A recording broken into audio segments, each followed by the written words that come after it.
news center, back to our regular Alam mo, programming. witness tayo sa nangyari kagabi. What would that be, sir? Dapat siguro, i-report na natin sa pulis to. Well, like you always say, Gulo if lang something's yan. important, you Baka make pati the tayo crime. madamay. Pero So nakukonsensya that's ako why you eh. seem so restless. Finding retirement a little lonely, are we? You know, I'm glad you're an engineer. Hi Alex, gusto mo po? Gusto mo juice, drinks? Ano, pagkain, nagugutom ka ba? Ano No, gusto mo? thanks. Ay! Alex, ba't mo naman sinampal si... Kayo ha? Jackson? Michael? Oras na mahuli ko kayo ng boboso sa akin, ipababaril ko kayo. Kailan kami ng boso? Hindi namin alam sinasabi mo. Wala akong natatandaan. Ganon ha? Dexter?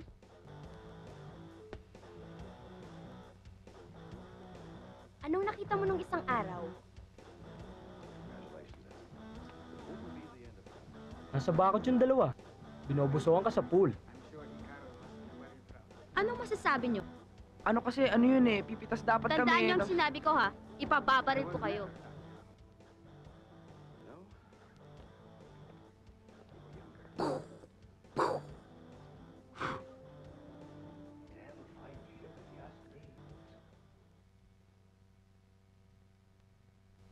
Medyo. Pero sa totoo lang, magulong isip ko. Tipong nagso-soul searching. Aba, sandali. Parang masyado kang seryoso. Walang seryoso dito sa programa ko. Remember, most people, wag mong ilimit sa show na to ang social life mo. Para sa yan, midnight. Ewan ko, Dave. Basta, natatakot ako. Natatakot? Bakit? Ba't ka naman natatakot? Baka hindi nila ako matanggap. Bakit? Hindi ba maganda itsura mo? I mean, wala namang nagreklamo sa mga nakadate mo, ah. No. I just feel na walang maidudulot na mabuti sa akin o kanino man kung ilalabas ko ang tunay na pagkatao ko. Wait.